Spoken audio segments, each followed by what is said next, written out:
Good morning students. आज हम लोग हिंदी व्याकरण में अलंकार पढ़ेंगे। अर्थ तथा परिभाषा। आप सब अलंकार की परिभाषा जानते हैं। 9th क्लास में आप लोग ने पढ़ा है कि काव्य की सुंदरता बढ़ाने वाले जो तत्व होते हैं उसको अलंकार कहते हैं। बच्चों देखिए, यहाँ पे एक बार फिर से हम लोग देख लेते हैं। अर्थ तथा परिभाषा। अलंकार शब्द दो शब्दों से मिलकर बना है, अलम प्लस कार। संस्कृत में अलम करोति प्लस इति अलंकारः, अर्थात जो विभूषित करता है अथवा सजावट करता है वही अलंकार होता है। जैसे सुंदर वस्त्र तथा आभूषण पहनने पर स्त्री की सुंदरता बढ़ जाती है, उसी प्रकार कविता में अलंकार के प्रयोग से सुंदरता और माधुर्य बढ़ जाता है। अलंकार के प्रयोग से शब्द और अर्थ दोनों में आकर्षण और सौंदर्य बढ़ जाता है। किसमें? शब्द में भी और उसके अर्थ में भी। इसलिए काव्य शास्त्रियों ने कहा है, काव्य शोभाकरान धर्मान अलंकारान प्रच्छते। काव्य की शोभा बढ़ाने वाले धर्मों लक्षणों को अलंकार कहते हैं। यानी जो काव्य की शोभा को बढ़ा दे, मतलब उसको आप जब पढ़ते हैं तो शब्दों के भी माध्यम से उसमें सुंदरता बढ़े और अर्थ जब आप उसका जाने तो उससे भी सुंदरता उसमें बढ़ जाए। तो देखिए यहाँ पे लिखा है, अलंकार के दो भेद होते हैं, शब्दालंकार और अर्थालंकार। शब्दालंकार में क्या होता है? जब शब्दों के द्वारा काव्य में क्या है, शोभा बढ़ती है तो वहां शब्दालंकार होता है। और जहां अर्थ के द्वारा, अर्थ जब उसका हम जानते हैं और उससे उसमें क्या होता है, चमत्कार उत्पन्न होता है, तो वो अर्थालंकार होता है। संकेत देखिए, आपके नवीनतम पाठ्यक्रम के अनुसार यहाँ अर्थालंकार ही आपके अध्ययन हेतु प्रस्तुत किए जा रहे हैं। यानी शब्दालंकार आपको नहीं पढ़ना, केवल अर्थालंकार पढ़ना है। और अर्थालंकार के अंतर्गत 3 अलंकार है, उपमा, रूपक तथा उत्प्रेक्षा, जिसका हम लोग को अध्ययन करना है। अर्थालंकार, जहां कविता के अर्थ में चमत्कार उत्पन्न होता है उसे अर्थालंकार कहते हैं। अलंकार के अनेक भेद हैं, परंतु मुख्यतः उपमा, रूपक और उत्प्रेक्षा हैं। ये अलंकार, अर्थालंकार ढेर सारे हैं, लेकिन आपके में मुख्य केवल ये 3 जो आपको पढ़ने वो दिए गए हैं। फर्स्ट है उपमा अलंकार। अर्थ तथा परिभाषा। उपमा का अर्थ है साम्य, समानता, सादृश्य या तुल्यता। ये उपमा का अर्थ है। जहां उपमेय की किसी उपमान से गुण धर्म के आधार पर समानता या तुलना की जाए वहां उपमा अलंकार होता है। उपमा अलंकार के अंग। उपमा अलंकार के 4 अंग होते हैं, उपमेय, उपमान, समान और वाचक शब्द। बच्चों आप अपनी जब कॉपी में इसको करेंगे तो आप सबसे पहले क्या लिखेंगे, अलंकार किसे कहते हैं। तो आप बस ये लिखिएगा कि काव्य की शोभा बढ़ाने वाले धर्मों को अलंकार कहते हैं। अलंकार के 2 भेद होते हैं, शब्दालंकार और अर्थालंकार। बस इतना आप लिखिएगा। उसके बाद आप सीधे आ जाइएगा उपमा अलंकार पे। उपमा अलंकार की आप डेफिनेशन लिखिएगा कि उपमा अलंकार किसे कहते हैं, अर्थ और परिभाषा। ठीक है, क्योंकि परीक्षा में यही पूछा जाता है कि उपमा अलंकार किसे कहते हैं, तो आप इसकी परिभाषा रट लीजिएगा, ये एग्जाम में पूछी जाती है। कभी कभी क्या होता है, उदाहरण दिया रहता है और पूछा जाता है कि इसमें कौन सा अलंकार है। तो जितने भी उदाहरण आपकी बुक में हैं और अन्य किताबों से पढ़िएगा ताकि आपको जानकारी रहे कि कहाँ उपमा अलंकार है। देखिए उपमा अलंकार के अंग जो है वो 4 हैं। उपमेय, जिसकी उपमा दी जाए। उपमान, जिससे उपमा दी जाए। और समान धर्म क्या? साधारण धर्म। उपमेय और उपमान दोनों में समानता रखने वाले गुण। वाचक शब्द है। समानता प्रदर्शित करने वाले शब्द जैसे जैसा, सा, सम, जिनी आदि। आहुति सी गिरी चढ़ी चिता पर, वह चमक उठी ज्वाला सी। तो ये जो सी आया बच्चों, यहाँ पर सी शब्द का प्रयोग करके समानता प्रदर्शित की गई। यहाँ पे भी देखिए सी आया है। तो उदाहरण है मुख मयंक सम मंजू मनोहर। मुख मयंक सम किसके समान है? मयंक के समान। मंजू मनोहर, मंजू यानी सुंदर, मनोहर मन को हर लेने वाला। उपयुक्त उदाहरण में मुख क्या है? उपमेय है। उपमेय यानी जिसकी उपमा दी जाए। तो किसकी उपमा दी जा रही है यहाँ पे? मुख की। और वो किसके समान बता रहा है? मयंक के समान। तो जिससे उपमा दी जाती है उसको उपमान बोलते हैं। तो मयंक हो गया उपमान। और सम क्या है? वाचक शब्द है।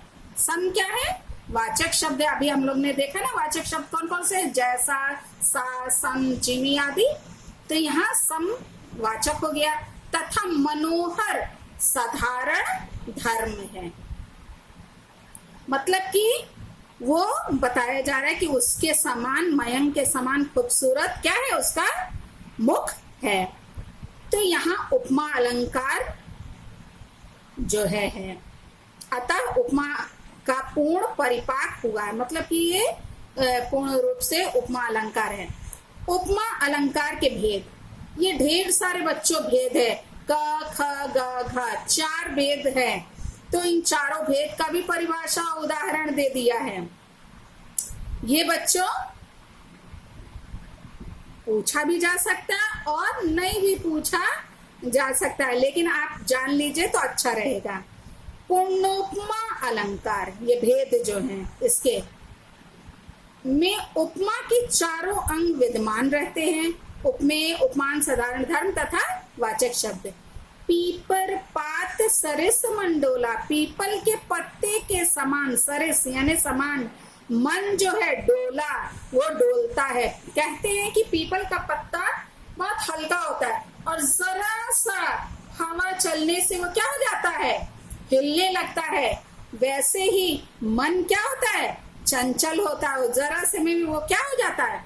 कहां से कहां पहुंच जाता है। तो वही लिखा है पीपर पात सरिस मन डोला। उपयुक्त उदाहरण में उपमा की चारों अंग, उपमेय, मन, उपमान, पीपर पात और साधारण धर्म डोला तथा वाचक शब्द सरिस है। अतः पूर्णोपमा अलंकार है। तो पूर्णोपमा अलंकार में क्या होता है? उपमेय, उपमान, वाचक तथा साधारण धर्म, इन चारों धर्म क्या होते हैं? चारों अंग पाए जाते हैं। तो इसलिए ये क्या होगा? पूर्णोपमा अलंकार हुआ। बच्चों ये उदाहरण बहुत आसान है। ये जब आपको उपमा अलंकार पूछा जाए ना तो परिभाषा लिखिएगा और ये उदाहरण दे दीजिएगा तो काम बन जाएगा। ठीक है, इसको स्पष्ट ऐसे कर दीजिएगा। हम अक्सर बच्चों को ये वाला उदाहरण देते हैं, बहुत इंपॉर्टेंट भी है और जल्दी से याद भी जाता है। ये भी अच्छा है, मुखमयंग सम मंजू मनोहर। यदि आपको उपमा अलंकार पूछा जाता है तो उसके भेद जो 4 दिए हैं ना, उसमें से कोई भी उदाहरण आप उसमें लिख सकते हैं। जरूरी नहीं कि पूर्णोपमा में ही आप लिखें, क्योंकि ये सब उसी के अंदर आता है। ठीक है बच्चों। अब है नेक्स्ट, ख है लुप्तोपमा अलंकार। यहाँ उपमा के चारों अंगों, उपमेय, उपमान, साधारण धर्म तथा वाचक शब्द में से किसी एक या 2 अंगों का लुप्त होना दिखाई देता है, वहां लुप्त उपमा अलंकार होता है। उदाहरण है नील सरोरु श्याम तरुण अरुण वारिज नयन। उपयुक्त उदाहरण में उपमेय क्या है? नयन है। उपमेय यानी जिसकी उपमा दी जा रही है। और किससे दी जा रही है? उपमान है सरोरुह। और वारिज जो है सरोरु और वाजरेज से, और नील तथा अरुण साधारण धर्म है, लेकिन वाचक शब्द समान का लोप हुआ, मतलब कि ये चारों अंग नहीं है, इसमें एक क्या है, नहीं है, तो ये कौन सा अलंकार हो गया, लुप्तोपमा अलंकार हुआ है। फिर है रसनोपमा, जैसे एक कड़ी दूसरी कड़ी से जुड़ी होती, उसी प्रकार रसनोपमा अलंकार में उपमेय और उपमान एक दूसरे से जुड़े रहते हैं। सगुन ज्ञान सम उधम, उधम सम फल जान, फल समान पुनि दान है, दान सरित सम्मान। उपयुक्त उदाहरण में उधम यानी जो परिश्रम, ठीक है बच्चों, फल, दान, सम्मान, उपमेय अपने उपमानों के साथ श्रृंखलाबद्ध रूप में प्रस्तुत किए गए हैं, इसलिए रसनोपमा अलंकार है। क्या है, क्योंकि एक कड़ी के रूप में यहाँ पे क्या है, ये जुड़े हुए हैं। अब है मालोपमा अलंकार। मालोपमा का अर्थ है माला के रूप में उपमानों का क्रम। एक ही उपमेय के लिए जब उनके उपमानों का प्रयोग किया जाता है तब मालोपमा अलंकार होता है। सिंधु सेज पर धरा वधु, अब तनिक संकुचित बैठी सी, प्रलय निशा की हलचल स्मृति में, मान किए सी ऐठी सी। उपयुक्त उदाहरण में धरा को संकुचित होकर बैठी हुई सी तथा मान करके ऐठी सी कहकर मालोपमा अलंकार का प्रयोग हुआ है। तो बच्चों, आप ये जितने भी भेद हैं उसका एक एक लाइन में, ये जो एक एक लाइन की परिभाषा दी हुई है इसको आप लिख लीजिएगा और सबके उदाहरण भी लिख लीजिएगा। इससे बच्चों ये रहेगा कि आप जो हैं परीक्षा में मान लीजिए पूछ लिया कि रसनोपमा अलंकार क्या है, तो आप बता सकते हैं कि रसोपमा अलंकार में क्या होता है, एक कड़ी दूसरे कड़ी से जुड़ी रहती है और इसमें जो है उपमेय और उपमान एक दूसरे से जुड़े रहते हैं, इसलिए क्या है, रसनोपमा अलंकार है। इसका उदाहरण ये है और स्पष्टीकरण आप ऐसे करके इसमें लिख सकते हैं। फिर देखिए पाठ्य पुस्तक से उदाहरण जो है ये आपकी बुक में चैप्टर में आया होगा, तो ये कुछ 5 उदाहरण दिए, इसको आपको पता लगाना है होगा कि कौन सा अलंकार है। तो आप इस सारे उदाहरण को भी पढ़ लीजिएगा ताकि ये यदि आपके एग्जाम में आता है तो आप इसको बता सकते हैं कि ये कौन सा अलंकार है। तो आप बता दीजिएगा ये कौन सा है, उपमा अलंकार के उदाहरण हैं।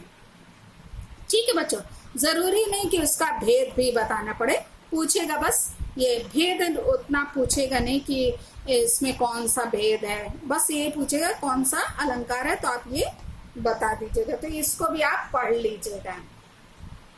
अब इसके बाद बच्चों आता है रूपक अलंकार।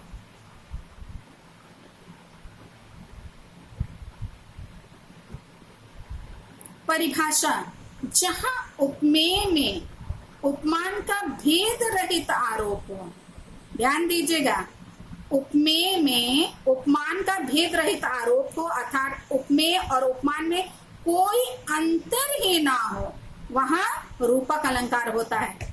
उदित गिरि मंच पर रघुवर बाल पतंग, विकसे संत सरोज सब, विहंसे लोचन भृंग। देखिए स्पष्टीकरण, यहाँ मंच में उदयगिरी, उदयगिरी क्या है, पर्वत जो है, उदय पर्वत है, उदित हुए कौन, रघुवर अर्थात जो राम है वो बाल पर, रघुवर में बाल पतंग, संत में सरोज और संतों में क्या है, कमल के समान, और लोचनों भृंगों का भेद रहित आरोप होने से रूपक अलंकार का उदाहरण। ये बच्चों आपके कोर्स का ही है। उदित गिरि मंच पर रघुवर बाल पतंग विकसे संत सरोज सब विहंसे लोचन भृंग। जब हम आपको पढ़ाएंगे ये तुलसीदास, मेरा जहाँ तक ख्याल है ये तुलसीदास में, हाँ देखिए ये बच्चों आप ही की बुक में तुलसीदास जो चैप्टर है उसके धनुष भंग शीर्षक में ये वाला उदाहरण दिया है। उदित उदयगिरी मंच पर रघुवर बाल पतंग विकसे संत सरोज सब हर्षे लोचन भृंग। इसका अर्थ है बच्चों कि उस समय का वर्णन है जब ये सीता स्वयंवर का गुरु विश्वामित्र की आज्ञा प्राप्त कर जब श्री राम जो है श्री राम रूपी सूर्य क्या हुए थे, श्री राम रूपी सूर्य जब मंच पर उदयगिरी रूपी मंच पर जब वो क्या हुए पधारते हैं, मतलब कि तो जो श्री राम रूपी सूर्य उद्याचल रूपी मंच पर उदित हुए तो संत जितने थे सज्जन रूपी कमल विकसित हो गए, मतलब कि ढेर सारे जो संत थे वो प्रसन्न हो गए। विकसित हो गए का मतलब क्या है, कमल के समान वो खिल गए, उनके चेहरे खिल गए उनको देख करके, और लोगों के नेत्र रूपी भ्रमर जो है वो क्या हो गए, प्रसन्न हो गए। लोगों के नेत्र रूपी भ्रमर क्या हो गया, हर्षे, यानी वो प्रसन्न हो गया, उसका यहाँ पे वर्णन है। अब देखिए यहाँ पे रूपक अलंकार के भेद। आचार्यों ने रूपक अलंकार के अनेक भेद उपभेद किए हैं, परंतु मुख्य रूप से 3 इस प्रकार हैं। सांग रूपक, यहाँ जहाँ अवयवों के साथ उपमान का आरोप होता है वहाँ सांग रूपक अलंकार होता है। रनित भृंग घंटावली झरती दान मधुनीर मंद मंद आवत चलियो कुंजन कुंज समीर। देखिए आगे स्पष्टीकरण देखिए। उपयुक्त उदाहरण में समीर में हाथी का, भृंग में घंटे का और मकरंद में दान का आरोप किया गया। इस प्रकार वायु के अवयवों हाथी का आरोप होने के कारण यहाँ सांग रूपक अलंकार है। इसमें बच्चों आपने अभी देखा कि उपमेय यहाँ पे क्या है, अवयवों के साथ उपमान का आरोप होता है। क्या है, उपमानों के साथ जो है अवयवों के साथ उपमान का आरोप होता है, वहां क्या होता है, सांग रूपक। इसका उदाहरण आप लोग लर्न कर लीजिएगा और ये स्पष्टीकरण लिख दीजिएगा। फिर निरंग रूपक, जहां अवयवों से रहित केवल उपमेय पर उपमान का आरोप होता है, वहां निरंग रूपक अलंकार होता है। उदाहरण है, इस हृदय कमल का घिरना, अली अल्पों की उलझन में, आंसू मरंद का गिरना, मिलना निश्वास पवन में। स्पष्टीकरण है कि उपयुक्त छंद में हृदय यानी उपमेय जो है, पर कमल उपमान का, अल्को उपमेय पर अली उपमान का तथा आंसू उपमेय पर मरंद उपमान का तथा निश्वास उपमेय पर पवन उपमान का आरोप किया गया। अतः यहाँ निरंग रूपक अलंकार है। जहां उपमेय पर उपमान का आरोप होता है वहां पे क्या होता है, निरंग रूपक अलंकार होता है। फिर परंपरित रूपक, जहां उपमेय पर एक आरोप का दूसरे आरोप के कारण होता है, वहां परंपरित रूपक अलंकार होता है। उदाहरण है, वाडव ज्वाला सोती थी इस प्रणय सिंधु के जल में, प्यासी मछली सी आंखें थी विकल रूप के जल में। स्पष्टीकरण देखिए। उपयुक्त उदाहरण में आंखों उपमेय पर मछली उपमान का आरोप और रूप उपमेय पर जल उपमान के आरोपों के कारण किया गया है। अतः यहाँ परंपरित रूपक अलंकार है। तो आप इसकी परिभाषा उदाहरण सहित लर्न कर लीजिएगा बच्चों। देखिए पाठ्य पुस्तक से उदाहरण जो है, जो आपके चैप्टर में आया हुआ है, ढेर सारा यहाँ दिया हुआ है, तो ये सब आप पढ़ लीजिएगा, ताकि यदि ये लाइन पूछी जाए चरण कमल बंदो हरि राय, तो आप बता सकें कि ये किसका उदाहरण है। तो ये क्या हो जाएगा, रूपक अलंकार का उदाहरण। अक्सर पूछा जाता, बहुत इंपॉर्टेंट है बच्चों ये। तो ये रहा, आप सब जो है दो केवल हमने अलंकार पढ़ाया, दोनों अलंकार का भेद सहित उदाहरण अपनी फेयर कॉपी में लिख लीजिएगा और उसको याद भी कर लीजिएगा कि उसके कौन कौन से। हम अब ज्यादा नहीं कर रहे हैं क्योंकि एक और बचा है, वो बहुत ज्यादा हो जाएगा आप लोगों का, बाद में उसको देखा जाएगा। पहले हम लोग सबसे पहले क्या बताएं, अलंकार की परिभाषा लिख लीजिएगा, जो ये लाइन बताएं काव्य की शोभा बढ़ाने वाले धर्मों को अलंकार कहते हैं। फिर उसके भेद लिख दीजिए, शब्द अलंकार, अर्थ अलंकार। फिर सीधे आ जाएगा उपमा अलंकार पे। इसकी परिभाषा लिखने के बाद उदाहरण आप मुख में अंग सम मंजू मनोहर लिखिएगा, उसका स्पष्टीकरण लिखिएगा। फिर पूर्णोपमा अलंकार, उपमा अलंकार के भेद लिख लीजिएगा कि 4 हैं जो इसमें। तो पहला पूर्णोपमा है, उसकी परिभाषा क्या है, उसका उदाहरण, स्पष्टीकरण, ऐसे करके सभी का परिभाषा उदाहरण सहित अपनी फेयर कॉपी में लिख लीजिएगा और उसको लर्न भी धीमे धीमे करके करते रहिएगा। ठीक है बच्चों। और जब आपके पास खाली समय रहता है बच्चों, तो आपकी बुक में ढेर सारा ग्रामर का दिया हुआ है। अब ये हम क्लास तो बच्चों चल नहीं रहा, नहीं तो हम क्लास में आप लोग को याद कराते। आप ये सब जो है उपसर्ग आपके में दिया हुआ है, इसको आप घर पे पढ़िए, उदाहरण उसका एग्जाम्पल जितना है वो सब लर्न करते रहिए। फिर उसके बाद समास आ गया है, समास भी आप रीडिंग कर सकते हैं। इसका विग्रह भी आप करके जो है समास को पढ़ सकते हैं।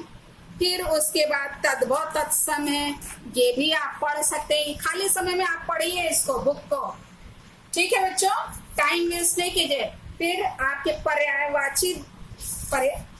पर्यायवाची दिया हुआ है, ढेर सारे शब्द हैं। एक एक दिन में केवल 10-10 शब्द लीजिए। आप सोच के कि हमको 10 आज याद कर लेना, उसका कम से कम 2-2, 3-3 जो है एग्जाम्पल कि मैंने आपका क्या क्या पर्याय, अक्षी, नेत्र, लोचन, ऐसे 3 बस केवल याद कीजिए। और याद करने के बाद आप इसको शब्द को अपनी रफ कॉपी में लिखिए और फिर बुक को बंद कर दीजिए और फिर उसका पर्याय 3-3 लिखिए जो आप याद करते हैं। फिर मिलाइए कि देखिए आपने सही लिखा है कि नहीं। ठीक है बच्चों, टाइम वेस्ट बिल्कुल नहीं कीजिए। बोर्ड एग्जाम आएगा, आपको कहीं से भी पूछेगा, तो इसलिए आपको आना चाहिए। ऐसे ही संधि विच्छेद है, संधि का विच्छेद करना, उसको फिर कौन सी संधि है ये आपको आना चाहिए बच्चों। समय रहते आप रूप याद कर सकते हैं, निबंध पढ़ सकते हैं, क्योंकि आपके में क्या है, निबंध लिखने के लिए आता है ना। हाँ, निबंध आता है। तो कई टॉपिक जो है आप कुछ आपके बुक में दिया है, बुक वाला भी आप देख लीजिए और इसके अलावा भी आप उसको पढ़िए।